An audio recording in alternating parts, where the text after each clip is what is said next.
Good evening. This is the Town of Auburn, Massachusetts Fire Station Building Committee meeting for December 1st, 2025 at 6 p.m. I'm calling the meeting to order. As we get into, I think we have one item before our first agenda item, one of our committee members. Yes, thank you. Due to a conflict of interest, I am going to recuse myself from tonight's meeting. Okay, thank you. Good night, Heather. Have a good night. Thank you. All right. The first item on the agenda was we were planning need to go into an executive session to discuss the budget in detail. And since we're so close to bidding time and everything, we want to do that so we don't publicize our detailed estimates down to the trades and stuff. So entertain a motion would be in order to go into executive session per MGL Chapter 30A to inform Fire Station Committee what's being discussed in deliberated matters that conflict an open meeting could be detrimental to the position of the town regarding the outcome of the bidding and work to come out of executive section and reconvene in an open meeting. We'll discuss the higher level budget and stuff at that point. So I will make a motion to go into executive session for whichever statute that was. okay. For a discussion of things that could be adversely affected. And a second. So all those in favor? All right. So we're going to be going to executive session. Probably be half an hour or more. All right. So this is the Fire Station Building Committee meeting on December 12th, coming out of executive, or December 1st, 2025, coming out of our executive session. We're discussing matters that could be detrimental if it was to the overall bidding of the project. So now we're going to get back into our regular agenda items here. The next item up is public comment. Nobody here from the public, so done with that. Review of meeting minutes from the October 6th meeting, I think it was. I think Joe, we missed you on. You're not listed. Sure. Yeah. Oh, sorry, Joe. So got I it. would make a motion to. Oh well, is there any other Oh, additions, the corrections or whatever to the I meeting guess. minutes from? I'll add you on there. so I will make a motion to approve the meeting minutes with the edit that Joe was also in attendance of that meeting. Second. All right, all those in favor? All right, those are approved. Go again. Apologize. And we're gonna just flip flop the order of stuff. We're gonna have left field go first with the OPM updates. All right. So I'll start off before I pull up any kind of budget, just to update the committee on pre-qualification. So we heard back from a good number of contractors and general contractors. We went through the list and qualifications, and luckily everyone did pass, which is good news. I'm sending out the letters by Wednesday so we can give ourselves some time before the bid, because there is a buffer period that they hold true. So that gives us the perfect amount of time then to go out to bid at the end of January and beginning of February and hear back. So although we did hear back from a lot of general contractors and subcontractors for the pre-qualifications, I just want to let everyone know that doesn't necessarily mean that everyone will be bidding that job. Most likely we do see on some of these jobs that more people will submit for pre-qualification than for the bid, just based off of workload if they win other jobs, depending on what that year looks like for them. So it does look pretty good, and I just want to thank the subcommittee too for helping out and joining those calls to review them. I'll jump into the budget. Here, I'll share it. Here we go. So Left Field and Tecton both did individual cost estimations for the design development package, both which we sat down for reconciliation. It was just the little less than a half a day long, going line by line, and we ended up on a agreement for the number of $24,570,687 for construction costs, which brings the total project budget to $30,999,487, which is trending in a beneficial direction for the town. So, if we want to, if you have any questions, feel free.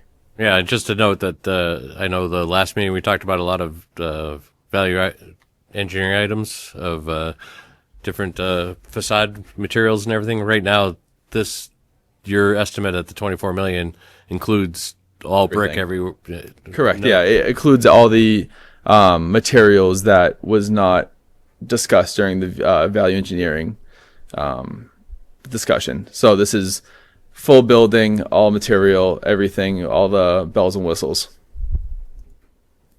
Okay.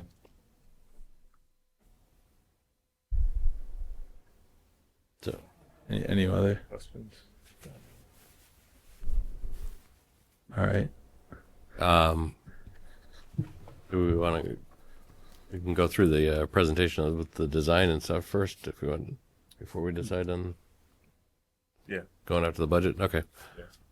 To the end. Yeah. Do votes at the end. All right. Yep. Okay. All right. So I think that's it for me. Unless you have any other questions, leading up to the bidding process, we will be updating the committee, whether it's in person or email or whatever it may be. But The end of January is the bid. Everything's going out. The pile so big goes out at the same time as GCs. And all correct. that. Yep. And we'll Okay. be giving GCs. Typically, what's it's the- like a little bit longer. It's like a week longer. Okay. So what's this? If they go out the end of January, what's the schedule for coming back? So then it's typically it'd be 4 weeks for subs and then 5 Okay. for GCs. Yep.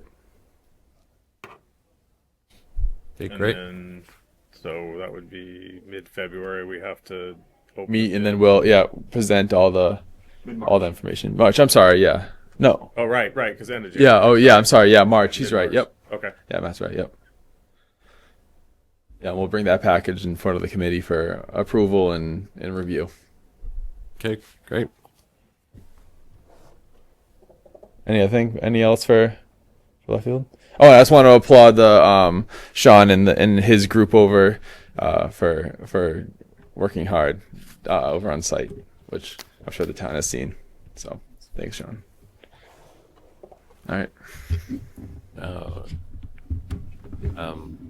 Matt from Tecton, give an update of where we are with the design, what's been going on from CDs till now, or for SDs till now, to the design development and through. Is continuing on here. All right. Thank you. Good evening, everybody. We have been busy. So, where we've been recently, so we've completed design development. Those drawings were delivered right at the end of October. They were sent to you folks as well as the building department as well, so they've been doing their review. We've also done an initial radio communications coordination meeting with the town's radio vendor and our electrical engineer on October 9th. We had came up to the fire department with our interior designer, and we did a millwork interior design review where we went through all the cabinetry that's being specified within the building and made sure that those all aligned with their operations and what they expected. This was going through cabinets, wardrobes, finishes, and things like that. We also had the department down to our office and hosted them on 11/6, not January 6th. Apologize for that. for a final interior design review where we went through a full recap of all the interior finishes. If anybody would like to see any of them, I've got a sample box here with a selection of some of those. And then I also have a 3D Enscape model that I'll pull up after these next couple of slides, and I can walk you through some of the more premier interior spaces within the building, so you can get a sense of what this is going to look like on the interior. Because thus far we've really only looked at the outside of the building and some plans, so we'll get to feel the space out a little bit better. And a lot of those finishes have actually been incorporated into that model, so you'll get a real sense of how the spaces are going to look. And then beyond that, as Connor had noted, we had gone through our estimate reconciliation and updated the budget accordingly based on those results, which were favorable. Moving forward, on Thursday, we have a virtual meeting with the building department and fire marshal. So we're bringing them all together for another discussion off of what they see in the design development documents and that package that we've submitted thus far. If they have any questions, concerns, or issues, they can certainly raise them there and we'll address them. Again, this is our way of streamlining the permitting process so that when the contractors, once we have a successful bid from a general contractor, they can get in the ground fast without any issues or disruptions. Beyond that, we are also scheduling another technology coordination meeting with the fire department, specifically around radio systems, communications, and station alerting. So we'll be looking to have that right after the holiday. We have to get that on the books, as well as a final site plan review, just making sure that all of the site amenities are well captured within the scope of the documents, just going through those final details. Most of it's already been coordinated. We're also issuing our 75% construction document package for estimate on January 9th.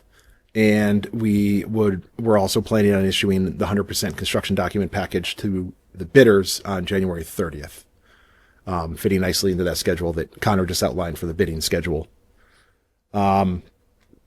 That estimate package will be reviewed and reconciled, as was the DD estimate. So we're hoping that should hold true for where we are at today and where the budget is. So we're looking for that to be in alignment. And we'll certainly, if there's any issues with the budget, raise those to the committee quickly once we receive those, so we can react and make sure we're not holding up our bid schedule. Additionally, on the permitting front, MassDOT permitting is ongoing right now. There's been some back and forth on that.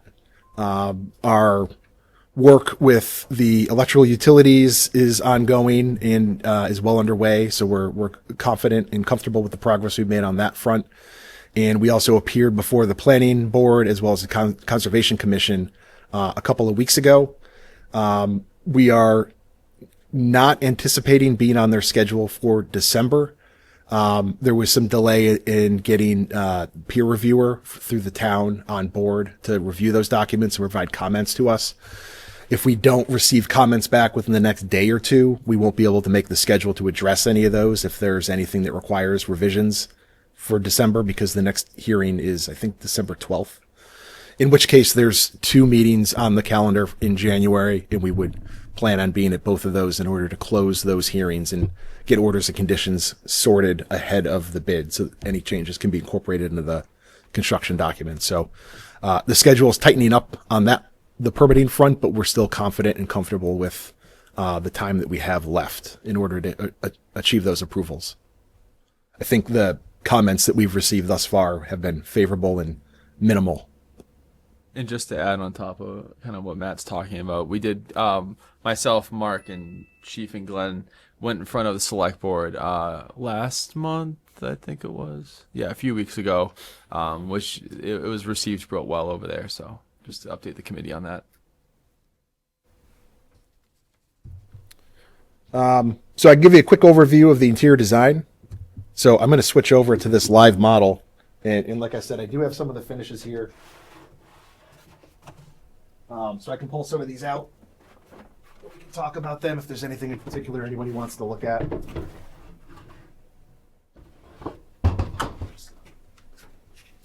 Really terrible. Yeah.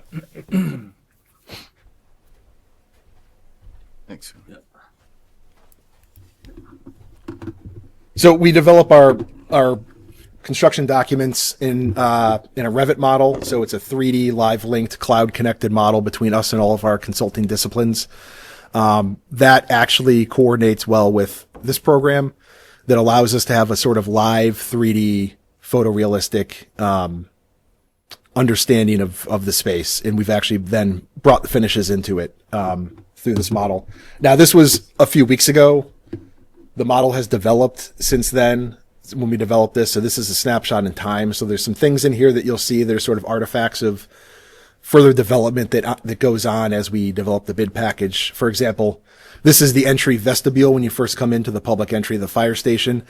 There's the X-brace that you see on the left there. That will be in the wall. It's just not, we were going through structural coordination at the time. So you'll see some of those artifacts in the model. So, but when you first come in to the vestibule, this is the admin window here. So this is where, the administrative, folks will be, chief secretary, so that you can come into the secure vestibule, be greeted by a person, and then be brought into the building itself. So it allows the station to be secured, but also accessible.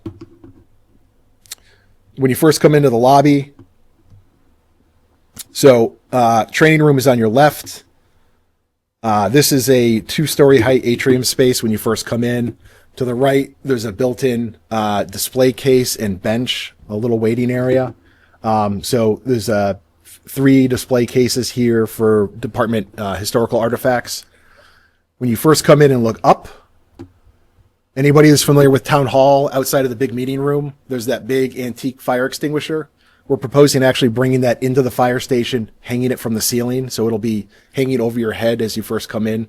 Little piece of the department's history when you're first there. The floor is terrazzo, and we're casting the town seal into that terrazzo. This is the color that we're looking at for that terrazzo. Fairly neutral, but it does have little subtle pops of red in there just to, give you that sense that this is a fire station. Is the seal gonna be the town seal, or are we doing the? I'm sorry, yeah, we're doing the patch. Yeah, so at the time that we did the model, we were doing the town seal. We're actually going to do the fire department patch. So they actually get in there and they form out these inlays, and then they fill those with terrazzo as well. They get sealed. It's a really attractive feature. And then you can see beyond the sort of upper lobby that goes into the firefighters' living space. Off to the left, when you first come in, this is the training room. So it's a mix of a few materials. So we have a drywall coffered ceiling with a wood ceiling inlay. That's the sample of the wood ceiling that'll also be in the lobby and the entry canopy as you come into the vestibule. It will be in that darker finish that Glenn's got in front of him there, not the finish you see on the table, that more birch look. It'll be more of a dark walnut look that you see in the rendering. The training room will be, we'll have a perimeter of wood wainscot around there, so it'll be nice and durable, but also give you that feeling of a municipal building, something that's a little bit more substantial. The wood flooring that you see around the perimeter that aligns with the soffit above is a luxury vinyl plank that's being passed around, and then we have a carpet inlay in the middle. It's a carpet tile. They do a lot of training like CPR and things like that where they're doing work down on their knees. So giving them a little bit softer surface would be ideal for that. The carpet we're proposing for this is a very low, dense pile, very cleanable. You could pour a bottle of wine on that, leave it overnight, and clean it up the next day, and it won't stain.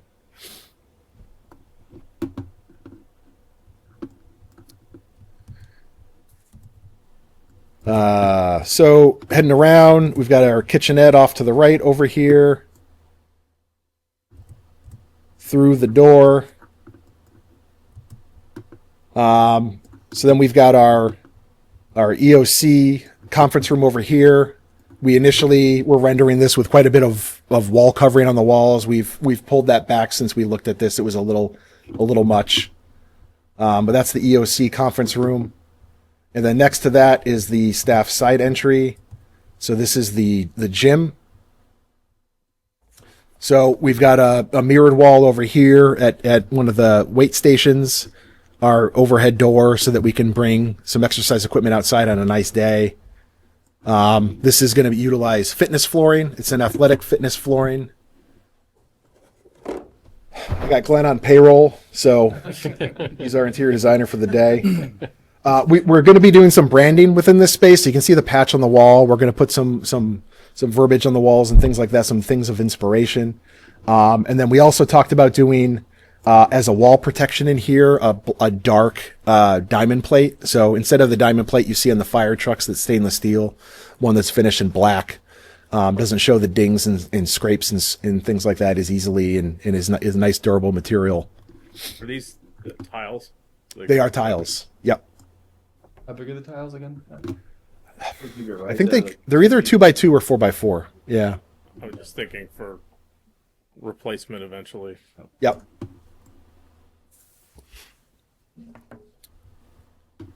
So heading back out. So if I turn around the corner here, we're back at the lobby.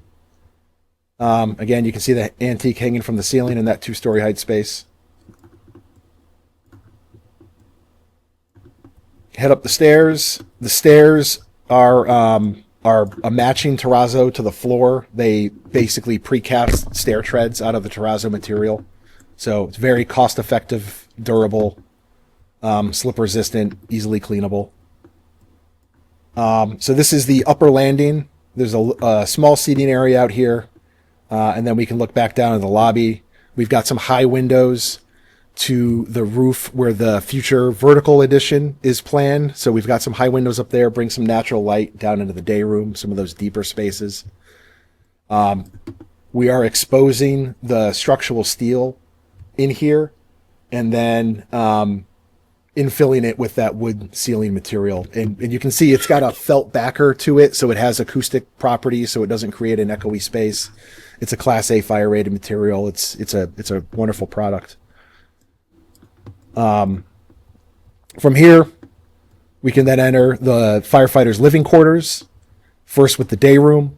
We've got a nice little built-in entertainment center for them. Their chairs seating around. Again, a small area of carpet, so it's a little bit softer, a little bit quieter. And then we move into the dining room. So a large dining room table, enough to fill, to fit an entire duty crew, full shift in here. Still working on this light fixture. And then the kitchen. So good sized kitchen. Fire department uses an old ladder right now that they hang pots and pans from, so we're gonna recreate that over this peninsula island as well. And then a series of fridges, cabinets, and things like that. We're looking at doing quartz countertops in here for the countertop material to reduce the need for a lot of heavy scrubbing and cleaning and things like that. We're actually going to use that quartz as the backsplash rather than doing a tiled backsplash. So the counter material will run right up so that we're not dealing with any grout joints or anything like that they would need to clean. So it's a nice seamless installation.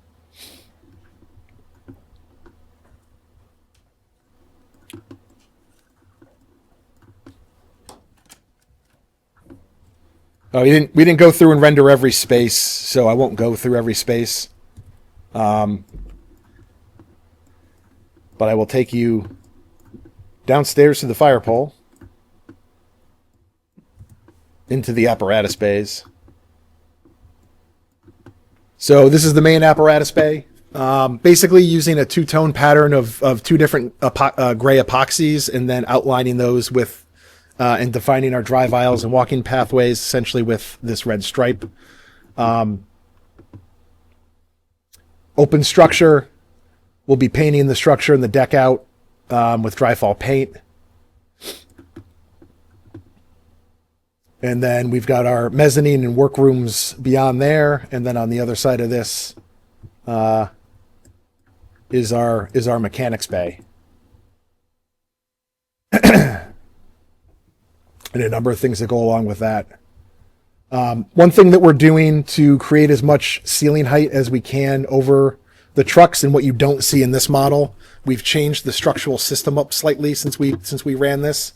This was looking at deep joists spanning the bays completely, and using that as our primary and secondary structural system. So they're basically just braced open web joists, and they're 4 feet deep or so.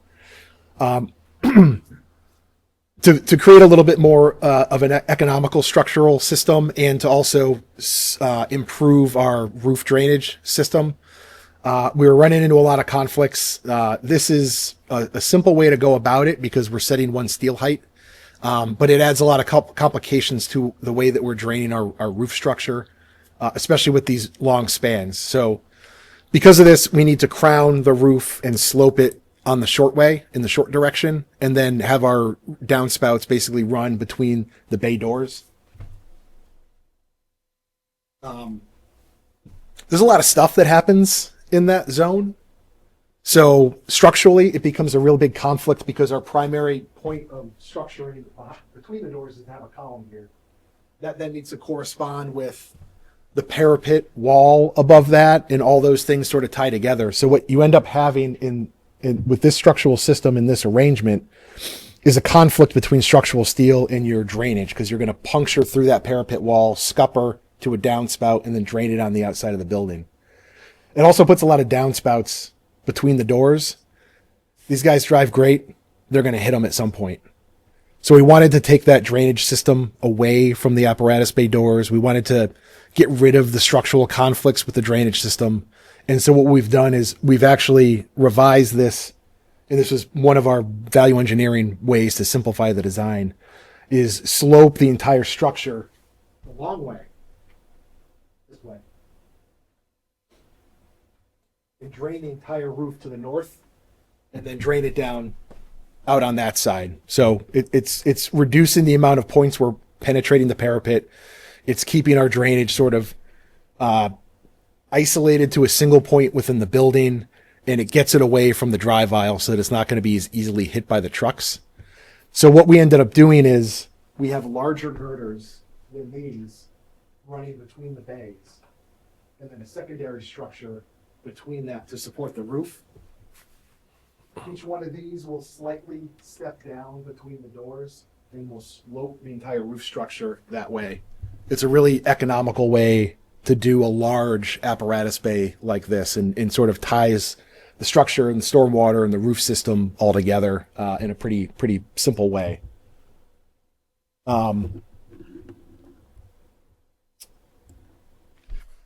Any other questions on the interiors?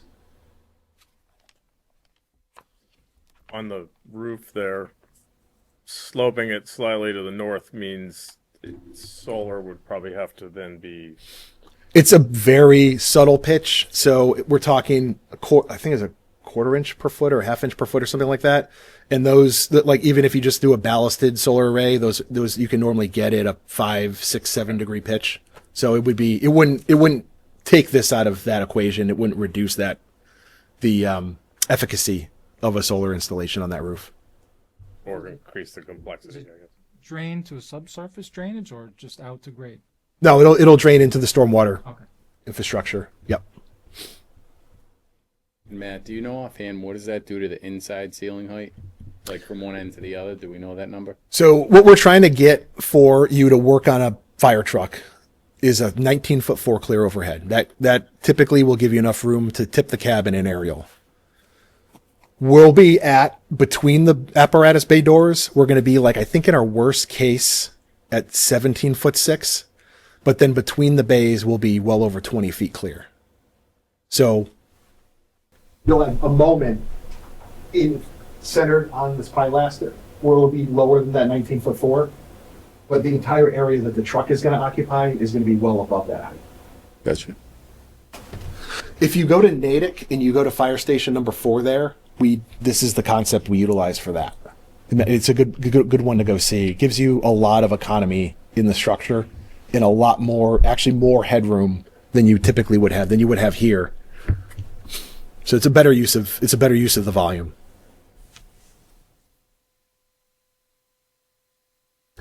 I do want to go over one potential site plan change we want to make and one floor plan change that we have made. Okay. I'll start with the floor plan change.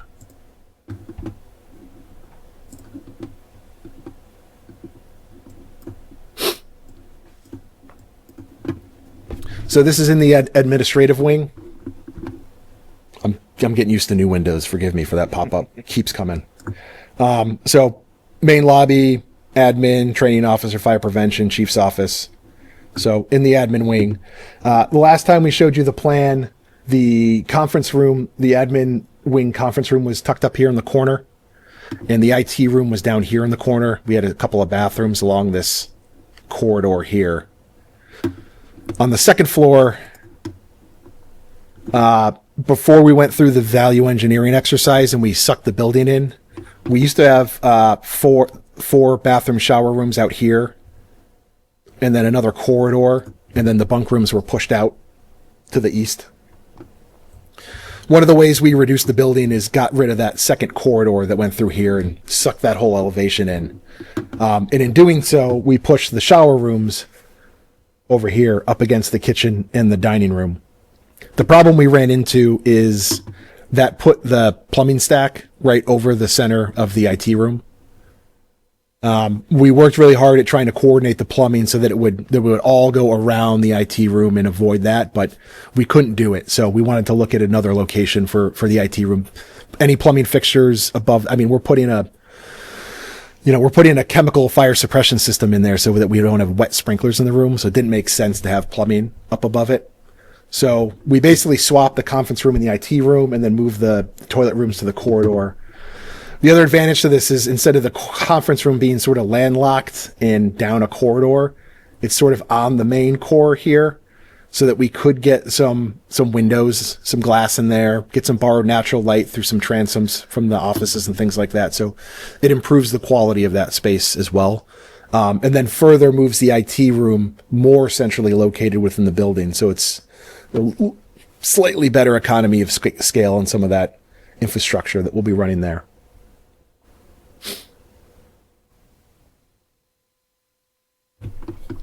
Any questions on that?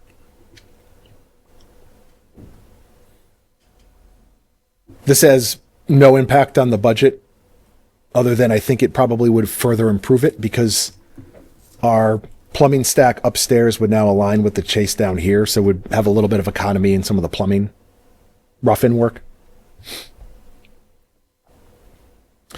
All right, out to the site.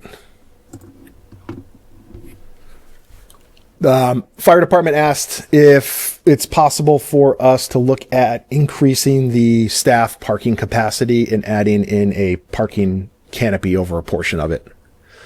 So what you're looking here is that preferred plan that would achieve that. Basically, we had this in the previous plan. We'd be adding a little bit of a loop road here and some additional parking spaces down here. And then adding a small parking canopy over these 12 spaces right there. We'll have to add a little bit of additional stormwater retention to deal with the additional parking spaces. But, you know, the canopy and this additional parking work and subsurface work is not in the budget as presented today. But I think these are reasonable things to put in as alternates.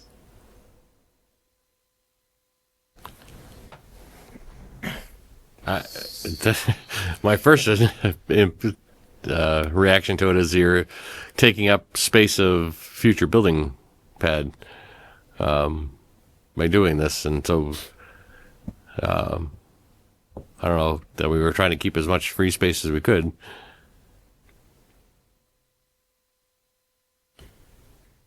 Yeah, I mean, at some point, if that space needs to get used, that all has to go away, I guess. Especially where the canopy is, I would assume.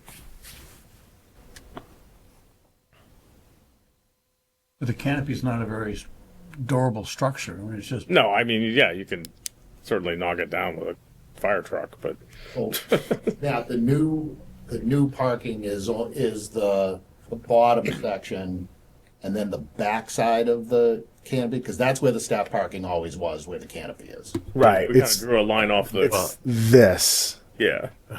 If Which you go is- off the fitness center wall to the north and went straight, that was basically the end of the lot. And then everything in that space was going to be open. It was this, Yeah. more or less. I'm not so much worried about that bottom section of parking, but it would be nice to pick up those other 6 spaces. You're not chewing into that other space that much. Well, and I mean, we don't know when that spot would get used, if, ever, right? So I don't have a 40 years. Yeah, I don't have a problem saying, hey, you know what, we're not using it right now. We can make it some parking. But you just have to realize that at some point in the lifespan of this building, a decision might be made that says, hey, we're going to build something else, and this is the spot that we've outlined for it, and that might all have to go away to make room for another building. Well, those 6 spaces would go away. The other 6 spaces were already there. Right. Well, even still, I Oh, agree. well- However, if they put another building there, that whole back parking lot's going to have to get a little bit rearranged for another building. Yeah. Even if it's still there, they'll cut into that.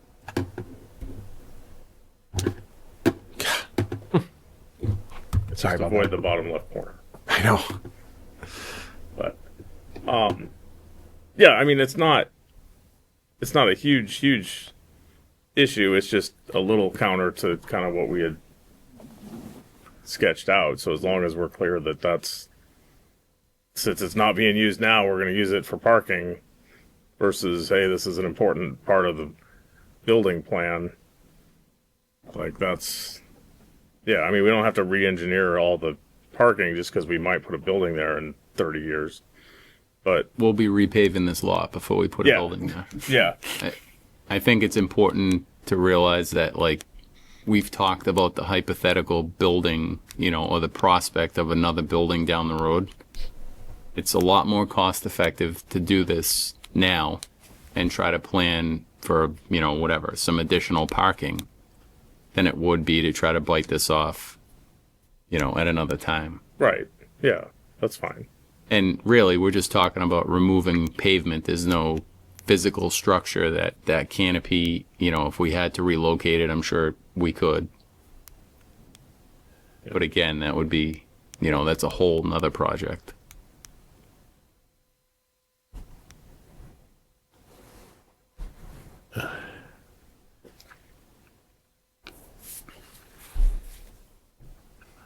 And I'm assuming when we did the canopies, I would recommend that we do 2 separate structures, right? Let's forecast 30 years down the road, right? And we have to eliminate those 8 spaces on the bottom, whatever that is, and those other 6 spaces. Now you're only talking about eliminating 6 spaces in 1 canopy, because those other 6 spaces in that canopy, that's going to stay. Oh, you want to do them like back to back cantilevers? I would make them 2 separate structures. That way you could eliminate something and not affect the other side of it. They're going to cut into that no matter what. If they're building for site work, Yeah, that's that gonna back get- lot it's ought going to to be get I mean, either way. Do you think it's more cost effective to have one physical structure other than 2? Like, I'm just thinking for. Yeah, because if we did it as a it would be more cost effective to do it as a single I structure. would just keep the one because it's going to have to get moved either way if another building goes there. We're not talking about $1 million. I'm going to ask, what's the need for the canopy? So what happens is the chief's car, the deputy's car, the staff positions, during snowstorms, our cars are outside. So when we have to go during snowstorm and emergencies, our cars are covered in snow. So this would be for chief, deputy, the staff positions during the day that our vehicles are under cover in inclement weather. You see the same thing at police stations. Sutton, all the new police stations, they all have canopies for inclement weather for vehicles. So it wouldn't be these are for working positions that our vehicles don't have room inside the bays. Even with this new configuration, we don't have space inside the bays for staff positions to be out of inclement weather.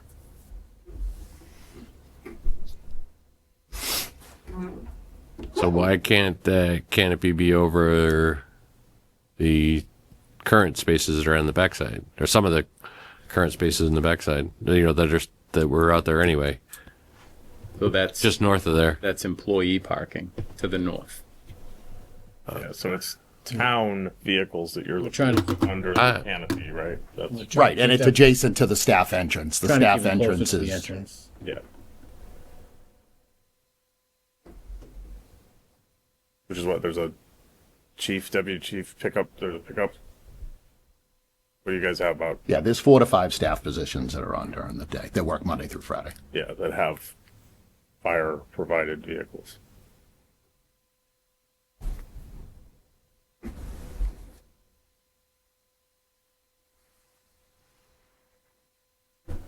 Matt, do you remember what the canopy was like in Sutton? Because again, these are not like Charlton just built 2 at their substation, but they're big. Like they can fit trailers under them. They could actually fit a fire truck under them. I'm not envisioning that. I'm envisioning something like Sutton Police, where you're talking about a canopy don't that think it was houses like much. SUVs, not. I mean, it was 7-8 years ago, so the price wouldn't hold true. But I want to say it was less than $100,000 for that one at the time, and I think I could look up the number. I want to say the one we did for Shrewsbury, which was pretty big, was like $250,000. But that was like, I think that was like 30, 40 cars that we fit under that one. Shrewsbury one is very large. Big. Yeah. And that's big enough for a fire. It's over 14 foot clear underneath that thing, so it's big and tall. The Sutton one, I think, has PV on it, if I remember Yep. right. They did that right away. Shrewsbury's, if they don't have it yet, it's getting it. But I would say more public safety buildings than not, we do a parking canopy. But there's plenty of them that don't. What would the roof be? Just like corrugated metal or something if you don't do?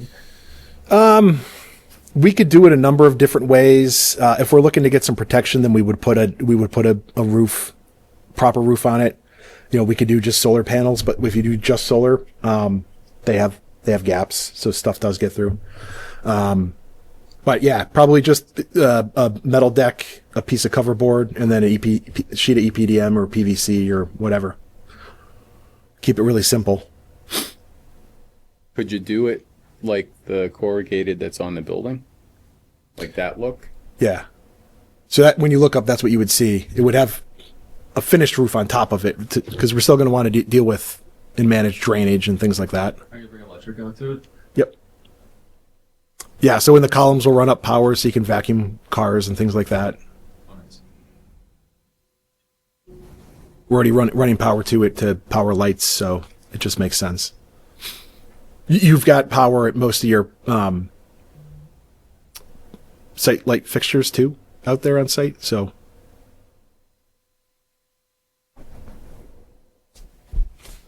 Where's the solar stations on that?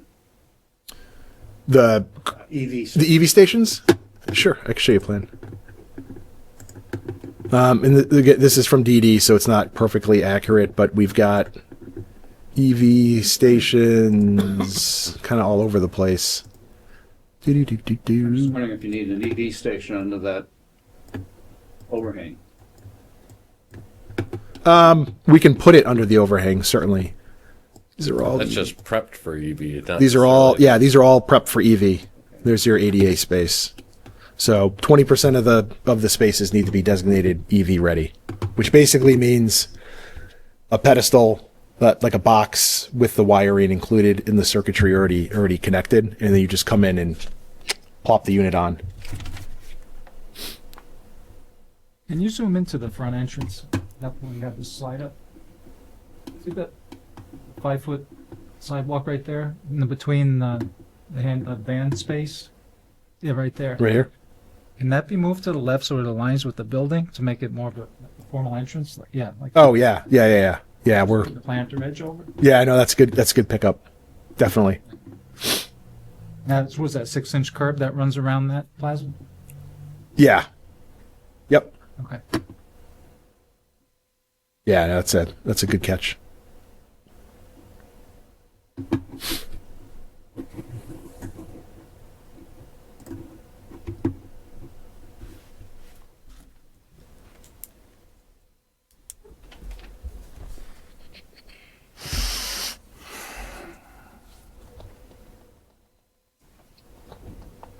I noticed on your roof, the roof plan, you had like 8-inch tapered insulation.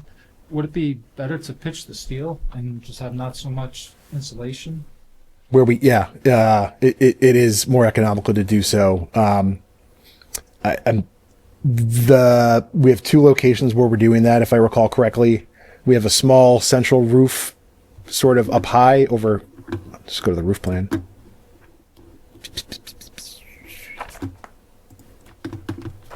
So I believe you're talking about right here. The EPD or the PVC roof? Yeah, so it's right here and right here we're doing that. The reason being, this one, it was easy. Before I speak out of turn. Yeah. This one, it was more economical when we analyzed this roof to do it with tapered than with the steel, just because of the complexity of it being that internal structure and all the bracing and everything that they had going on in there. And then this one is because that's the composite cast in place concrete roof deck for the future addition. This one right here. This is where we are pitching the steel that way in order to do that. So that would be a lot less than 8 inches. Yeah. Yep. Yeah. The new stretch code requirements are, the amount of insulation we need is just insane. In fact, with this one, because of that, we have areas where we've got over 16 inches of insulation.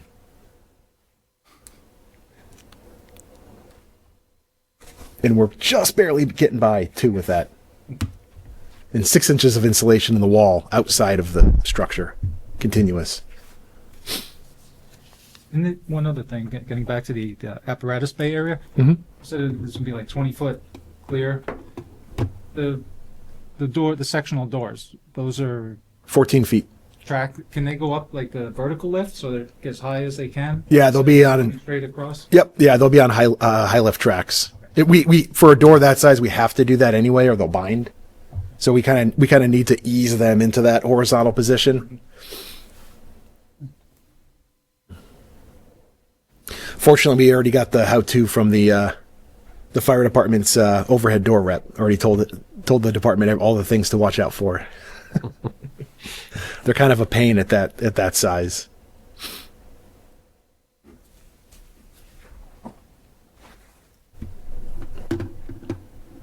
Matt, what's the new square footage total? So we've had some reductions, and where are we at in total square footage?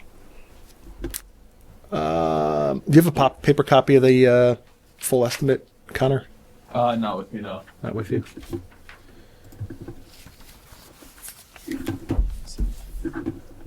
Sorry. Oh, let me see. There was some back and forth. 29,111. I think that's, yeah. Yep. 29,111? Yep.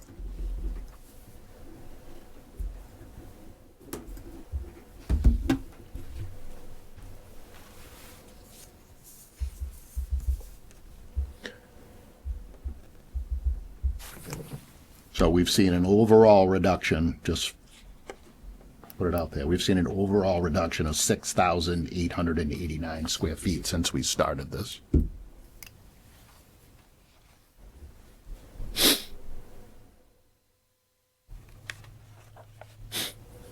If we just got rid of the mechanics bay to start.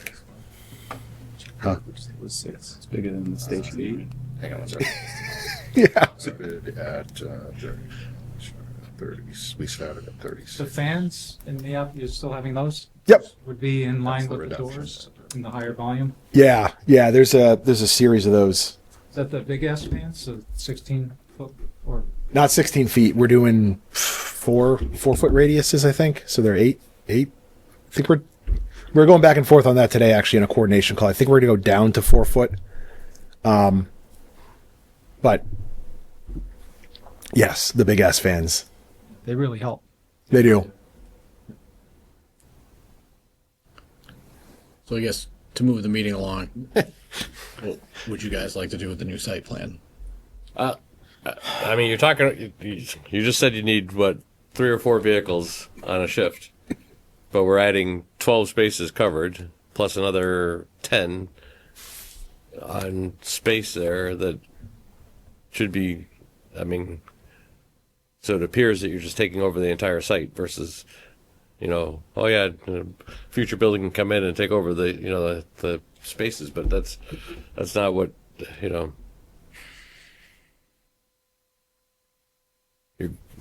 the project is growing to take up the entire site. More of what's happening.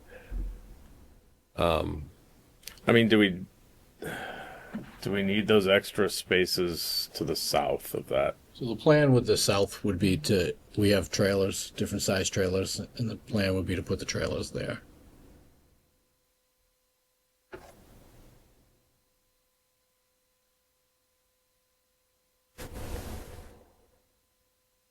But you have real estate at Drury Square where they are right now. Do they have to be here if they're not used all the time?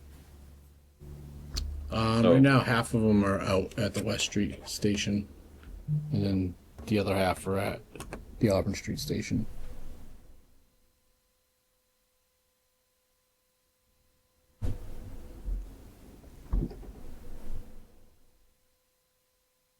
From the standpoint, if a future building goes there, they're gonna have to just move the pavement. So nothing that we do here with the parking lot or cutting into any of the green space at this time prevents a building from going there. Yes, it does, because you're going to say, I can't live without that space because I got all these trailers that I need to park, and you've taken over the real estate. You've commanded the real estate. In the end, whatever building goes there, they're going to have to readjust the parking at that time, whether the parking goes underground or moved around the space. So either way, there's a parking issue with whatever building goes there, and the parking will be restructured at that particular point in time as part of the project.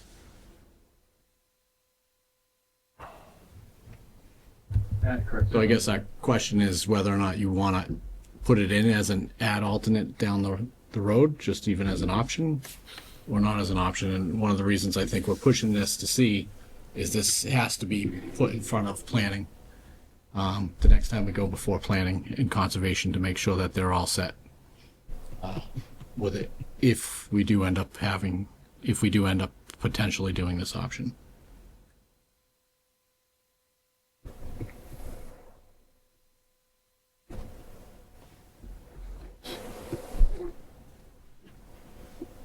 How many things are we trying to find places to park now on December 1st? Well, there's 7 staff vehicles today. Okay. So even if we eliminated all of this new parking, my next question to Matt was going to be, is there a way to add an additional parking space there on that top to go from 6 to 7? So at least on day 1, there's enough parking spaces for the staff vehicles that are here today.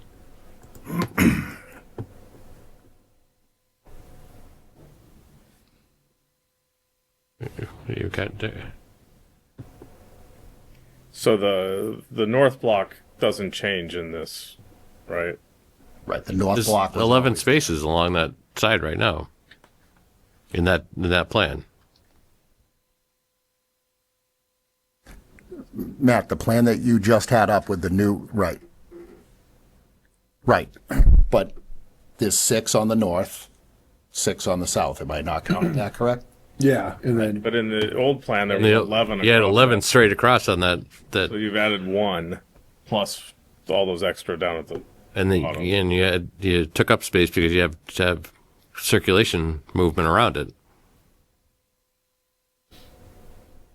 Correct me if I'm wrong, Matt, but the reason to add the south parking and that turnaround was because you had to make that turnaround, correct? Like it is, Well, you have to get into the yeah, it into the depends. canopy. I mean, Yeah. you could eliminate the spaces and not take up as much space, but you have to have space to get in and out of the canopy. But Correct, yep. What am I missing? So these 6 spaces were in the original plan. There's 11. there's 11 in the spaces across there original right plan now. at that spot. it's a net gain of 11 spaces. So if we were to eliminate everything that's highlighted in yellow, what could the top go 11. back to? 11? Okay, all right. Yeah. I was just looking at it as the 6. Yeah, no. Yeah, in this one it's the 11, and then we had to get rid of 5 in order to get the 2 drive aisles. Gotcha. So if you leave it like that, put a canopy over those 11 spaces, you lose 1 covered space from your diagram, but you don't move into any of the green space that was pre-allocated for future building. Correct. And you don't gain those 11 spaces that we have in there. Is there a way you can extend the gray areas to the left by 2 spaces on top and 1 on the bottom?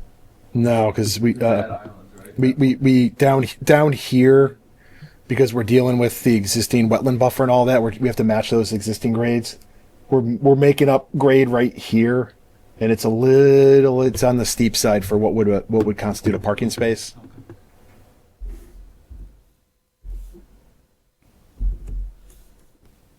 Same thing with the north side here. We wouldn't be able to put parking spaces there.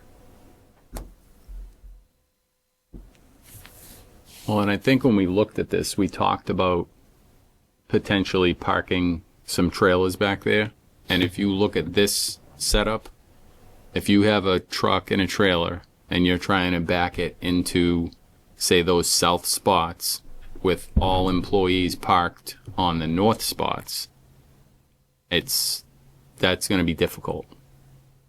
And most of the trailers we're talking about are 20 plus feet long.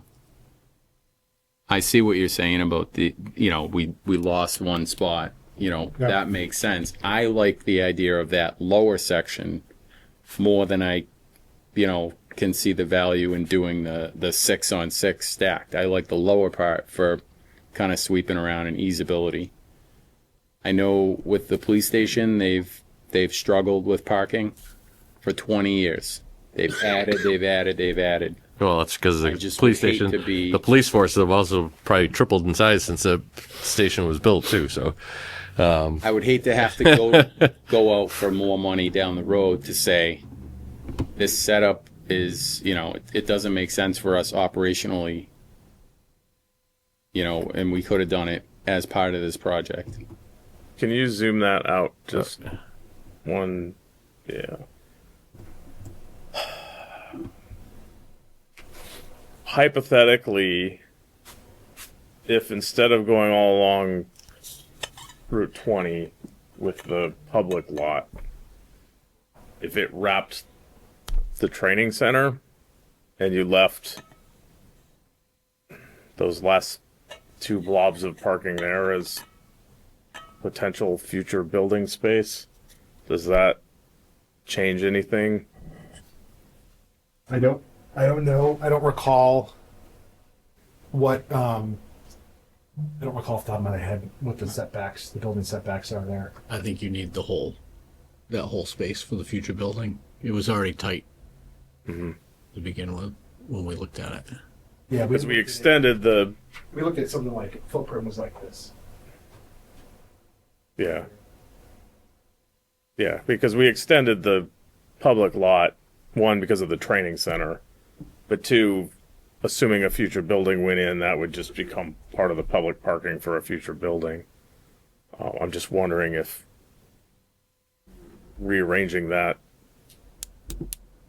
can solve both problems, I guess. It leaves some future space where the main parking for a future building would be along the training center or something. but you may not want to connect those lots either, so.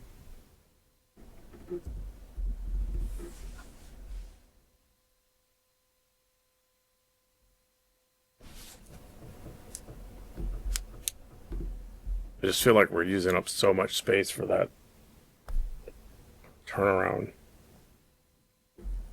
We are, and the building is already pushed west because we've got supersized aprons coming off of the road. Yeah. Super depth. I mean, they're much deeper than what you have now at Drury Square.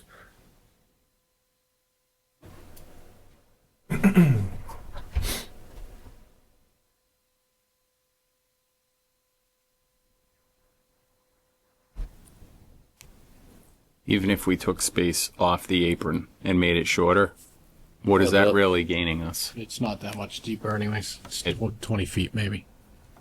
You know what I mean? How wide is a parking spot, Matt? 8, 9, 8 or 9. Yeah. Like it's 2. If we push the building up against the Prospect, right up against Prospect Street, we gain 5, 6 parking spaces. Well, I wouldn't say right up against it, but I mean, right now that apron depth is X. I mean, it's a healthy one. I mean, there's a lot of reason that it's probably good or not good, but I mean, it leaves a lot of space on that side of the building that's. Well, the reason that it's good is it keeps us off Prospect Street. Right now, when we turn into Auburn Street, every maneuver that we make puts us back onto Auburn Right. Street in order to back up. So I would just hate to lose, it's 20-foot difference, but it keeps us off of Prospect Street. One of the most dangerous operations a firefighter endures is backing up a fire truck. Not for themselves, but for other people around them. Well, and even if down the road, if Prospect Street changed, something out of our control, they decided to widen the road, and we make a move to push the building forward today, well, now it's really in the street. Is there a way, I'm thinking, could you put it up against the training center and not have to go have a complete loop or something? Are you talking about spaces, Greg, that Yeah, I'm are just like trying to- pull up against the building? Well, or maybe the drive goes between the building and the spaces. I don't know, just to get away from leave the windows some space without having a trailer parked in front of it. But Well, I think you're still going to end up with the issue. He was talking about that with the truck and the trailer. So you're talking about just a long. How is it any narrow different here? parking You're along backing the side into of a the building, space right? with a canopy structure and cars parked there on the same distance that you'd be backing in Well, up 'cause above. you have the drive aisles. You could go up, drive up, back in. You could drive also up, take back the trailer. You could take a couple of the 2-stack spaces and put trailers in there, and you can grab them from either side. If they're only 20 foot, they're not going to be any more than what a vehicle is.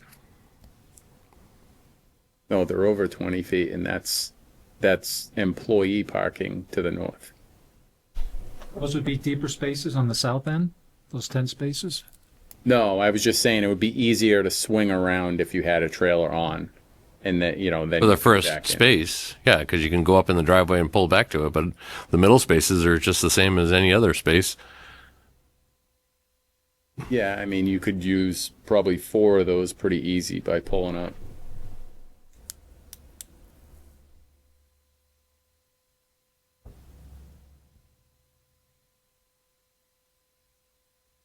I'm just wondering if there's a way we could just design something that was intended for trailers to be parked in. I mean, at the end of the day, whether those parking spaces go there or not, the trailers are going there. So whether they're sitting on the lawn, or they're sitting on pavement. And the way it's drawn now, the trailer can maneuver there and back into those spaces on the bottom? Right. I mean, I see it with my eye. It looks relatively easy, and I will say this: for the amount of times we pull them in and out, it's not like we're doing this every day, right? Like we don't respond every day with a trailer, but it would be nice if it had a home. You know what I mean? And right, like without that, they don't really have a home. Yeah. On Auburn Street, they don't have a home. They're just kind of parked up against the building, and we're spending all this money and talking about layouts and making cuts here and there. And I think to not try to plan for that Yeah, I don't have a problem with that. would be tough. Yeah. It's whether it's grass or asphalt parking, it's for all intents and purposes temporary till this new building ever comes in. So might as well use it. But that I would say put like some fast-growing shrubbery along the south and west side just to kind of shield it. And if you got trailers parked there and you see it from the public entrance, I mean, you might want to just screen it, just to make it look a little more park-like. There and then on the little bit on the west turn maybe. Wow.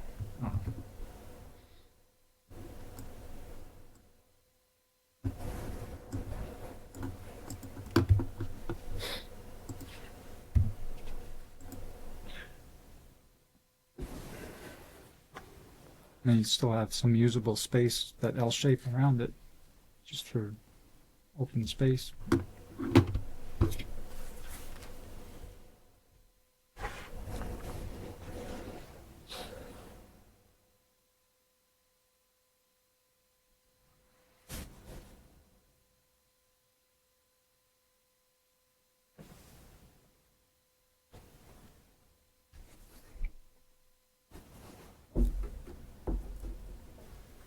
At this I point, just- we need to decide whether or not we're gonna. Well, This is a, I just feel like there's got to be a different way to design it. Like you know what equipment you have, you know the trailers you have. We just design something that fits that. I'm a little upset that we're December 1st and we're just thinking about where are we going to put the trailers, because I had thought that was part of the design, I guess, is that everything was going to have a home. Originally, we did have a lot more parking back there in the original design, and that got cut as Josue went through with the civil engineer plans and then the drop off. So What did we lose cut- for parking we spaces from lost, the original I plan? feel like half. I want to say it was 60 or 70. That high? well, let's okay. You really want to go out on the limb here? You move the floodplain, right? If we go back to that, where's the floodplain now? Right here. So, why? Everybody's gonna hate me, but that roadway that gets us between Route 20 and Southbridge Street, what does it really accomplish? It's gonna be a constant battle. You guys know it, that people are gonna try to use it and stuff. So if you take the slope question out of half of that, you can build the parking lot out further on the south side and just have it come in from Southbridge Street, maybe. I don't know the answer to this question. Can you do parking in the floodplain? Well, we'd be coming up toward it. Is that the revised floodplain? I'm just saying that instead of having the ramp down and the slope down to the roadway, you could extend that parking lot some distance, just and with take away the roadway, out to Route 20. put parking spots on the roadway. Like it's not a drive that people are really driving through, right? This is basically giving you the ability to get in from either Route 20 or Route 12, right? It's site access. So Site access to respond out and yeah. So is there a way that the flow of that could incorporate places to park some trailers or something? Does it? Because you don't have to. You're not trying to go 20 to 12, right? You're going 20 to station. You're going 12 to station, probably, or the other way around, right? So could that be incorporated into? Could you park trailers on the part that's really not being used, right? The part that's in line with the parking lot. So like, You parallel park them there or something. if you carved out a line like that for parallel parking, we're property to property line up here for the most part. So there's not much we can do up here. Yeah, I feel like that road wasn't that wide on the plan. It's not a standard road, right? Mm-mm. It's like a single car. Yeah, it's like 20 feet or something like that. Yeah, but if you make that road just go and then turn into the parking lot, and it goes and turns into the parking lot, then you've got more parking lot, basically, right?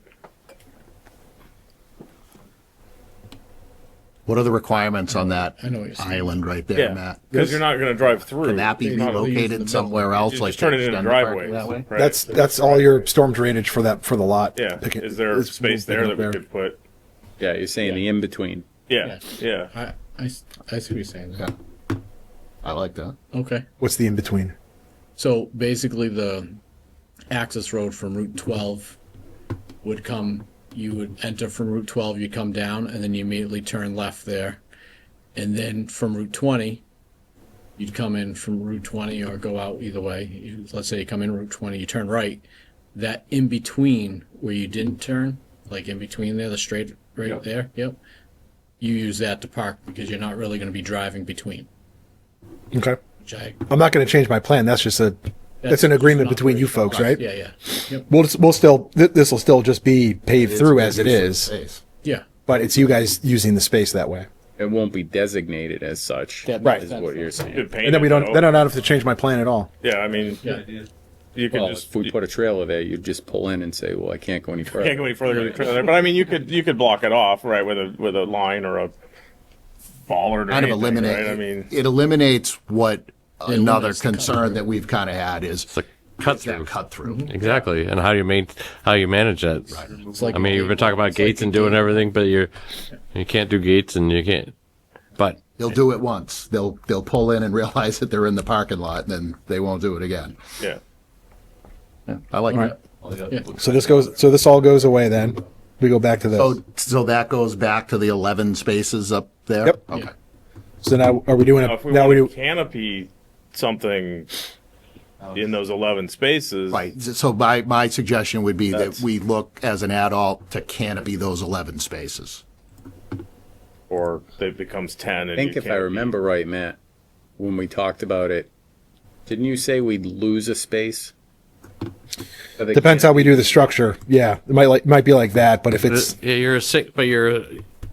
it's a now you're only single loaded, so you could cantilever easier. right, we can if we do this, we could Build we the could- structure we on could the do it- backside. we could do a and cantilever. Yeah, so you wouldn't be in the spot. You wouldn't need a Yeah. pillar. It wouldn't be You an wouldn't issue. need something out in the middle of the spaces. Yeah. Look at you guys solving everything. So we get paid the big bucks for.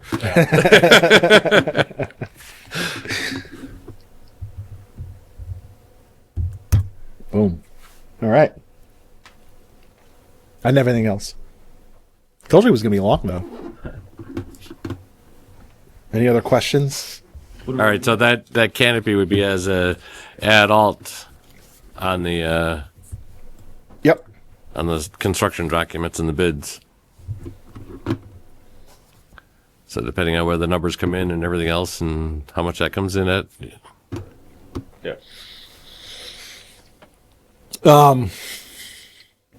The other thing we're going to have to do, and this I think is going to have to be for the next building committee meeting, is I think the next building committee meeting will be the last opportunity that you'll all have to vote to the select board on proprietary specifications.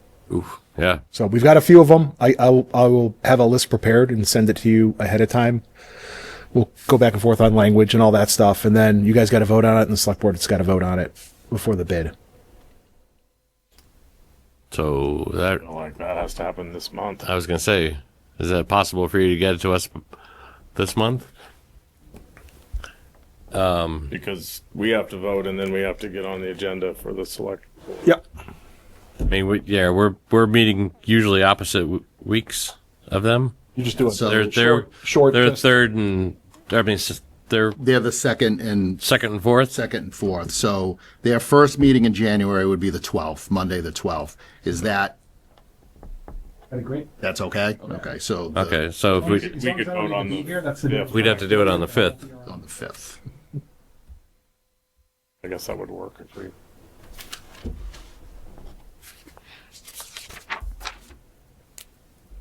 So 1/5 for the next committee meeting. Well, unless there's other stuff that we need to meet in between here, but I mean, that's definitely, Well- I mean, I think proprietary stuff would probably have to be definitely by then. And we need to get on the agenda for the 12th. For the, Yep.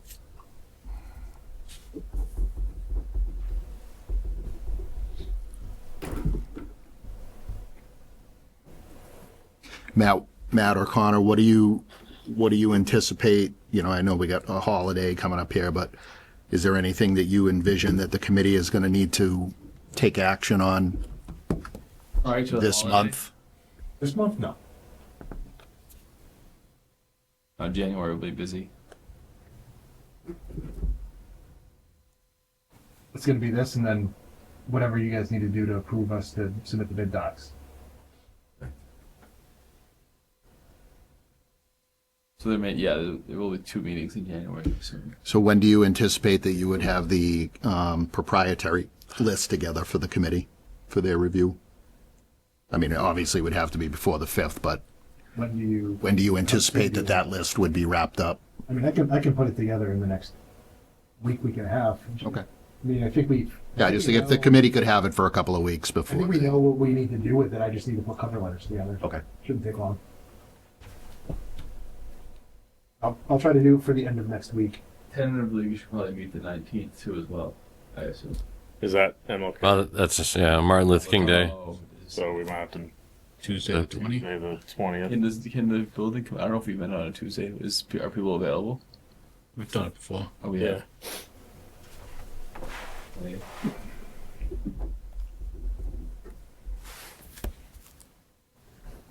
And then when do you anticipate the bid is going out? January. January 30th. January 30th? Friday. You have a hard and fast on that one, Connor. When's our drop dead?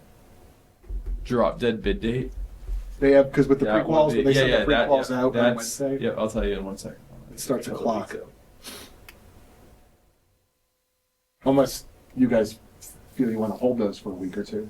I have. Yeah. I would.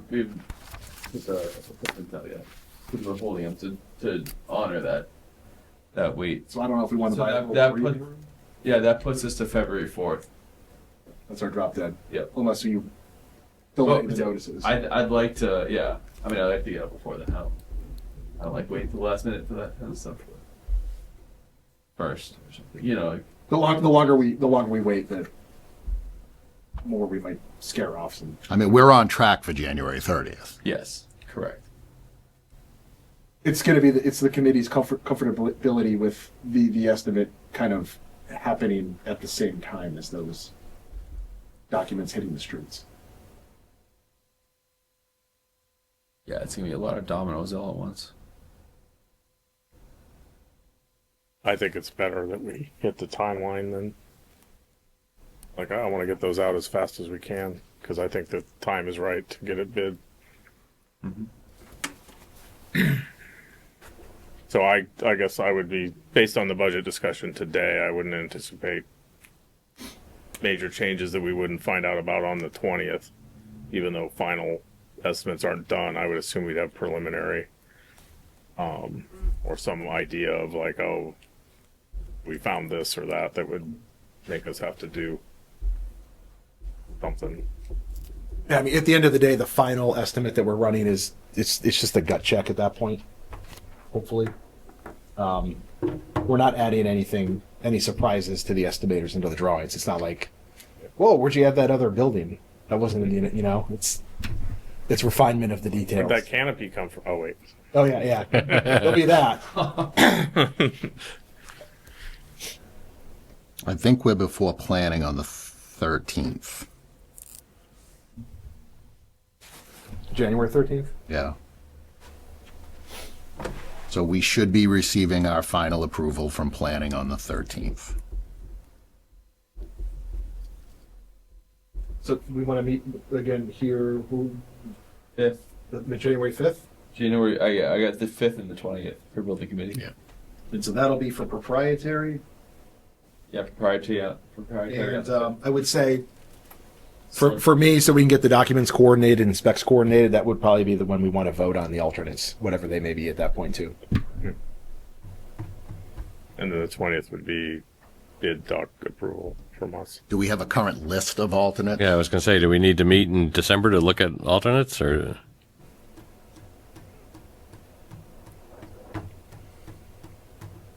Other than the canopy, I don't know what we have right now. We've got the radiant flooring. So we have a base right now of the apparatus bay floors, radiant heat, and then an alternate for the supplementary spaces outside of there. Under the mezzanine. Under the mezzanine, Yeah. decon, and all that. Yeah, I mean, I don't think there's a lot of alternates other than like the canopies, the first one. But the other thing I guess you could consider is you guys have already ranked the things that would have to come off. Like in the event that it came in over budget, you could just use that list as your Yeah, the value engineer. I'll value put engineering a list. reasonable list together that we can go through. That we can say, no, number 3. You know, But is that something you need more time with than No, if it was the 5th and the I can't take any more 9th? time because I need. No, I know, but I'm just saying, if it's not until January 5th that we meet the next time, is that too late? That's what I'm saying. Do we need to meet on the 20th? Nope. I mean, the 15th of this month. Sorry, it'd be the next one. I'd rather take the time and get you guys an appropriate list. Okay. For the 20th to get the proprietary stuff and that together, I think is. Well, I wouldn't say for trying to get all the Yeah.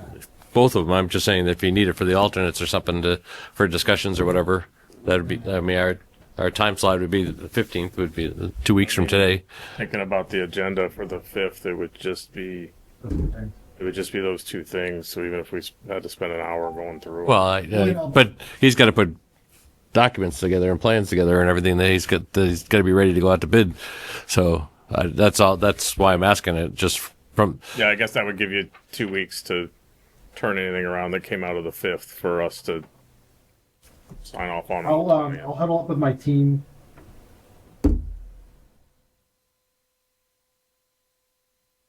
I'll huddle up with my team and see how they feel. If they feel like they need the decision earlier. I think for the most part, most everybody's going to be off for those 2 weeks, so I don't think we're going to have any value add in the production of the documents Or on the holidays. between January 20th and December 20th and January 5th. So Well, the meeting would be the 15th, but yeah, even still, I don't. It's not going to buy us that much. I'd rather wait till the 5th. I think. okay. And if they disagree with me, I'll deal with the fallout.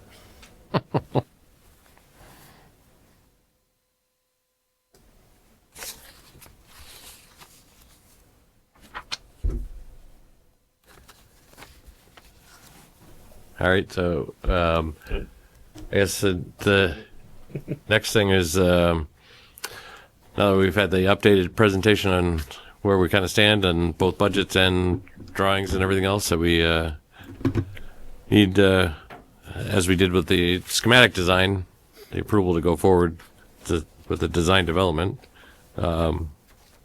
budget. So I can make a motion to approve and proceed forward with the design document of a total budget of $30,999,487 as discussed today. Do we have a second? Second. Okay. Any discussions, questions? If not, all those in favor? Aye. All those opposed? That's a vote. Okay.